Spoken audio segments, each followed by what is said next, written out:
ఎమ్మెల్యేలు కలవడానికి ఏం భయ? నేను ఒక మాజీ నీటిపారుదల శాఖ మంత్రిని, 7 సార్లు ఎమ్మెల్యేను. లోపలికి వెళ్లి మంత్రి గారితో మాట్లాడాలనుకుంటున్నా. గవర్నమెంట్ ఫెయిల్ అయింది, గవర్నమెంట్ సరిగా పనిచేస్తలేదు, కొన్ని సూచనలు ఇస్తా, నా అనుభవంతో కొన్ని మాటలు ఉత్తమ్ కుమార్ రెడ్డికి చెప్పడానికి లోపలికి పోతా అంటున్నా. అరే ఎమ్మెల్యే లోపలికి పోవడానికి ఏందయ్యా? ఎమ్మెల్యే లోపలికి పోవద్దా? ఎమ్మెల్యే మంత్రిని కలవడానికి ఇబ్బంది ఏంది? ఎమ్మెల్యే గారు కలెక్టర్ని కలవడానికి ఇబ్బంది ఏంది? కాదు, ఎమ్మెల్యే మినిస్టర్ని కలవడనా? కలవన్నాడా?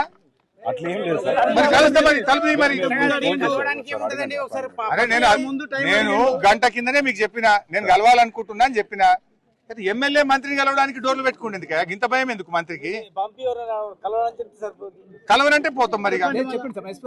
కలవడట్నా? మంత్రి గారు కలవకుండా తలుపులు పెట్టుకొని కూర్చున్నాడు లోపల.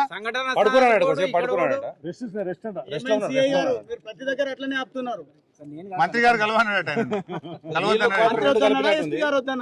అది కాదు, నీళ్లు క్వార్టర్ 2 కలిపినట్టుంది ఆయన. అది కానీ కలవడం ఇప్పుడు మనకెందుకు క్లియర్ కానీ ఏం భయ సార్? కలవన్నారా? కలెక్టర్ కూడా కలవడట్నా? కలెక్టర్ కలవడు, మంత్రి కలవడు.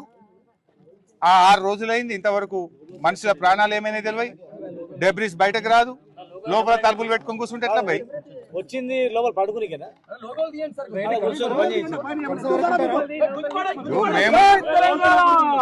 మేము మంత్రి గారిని కలిసి మా సూచనలు ఇవ్వాలనుకుంటున్నాం బాబు. మా సూచనలు తీసుకోవడానికి కూడా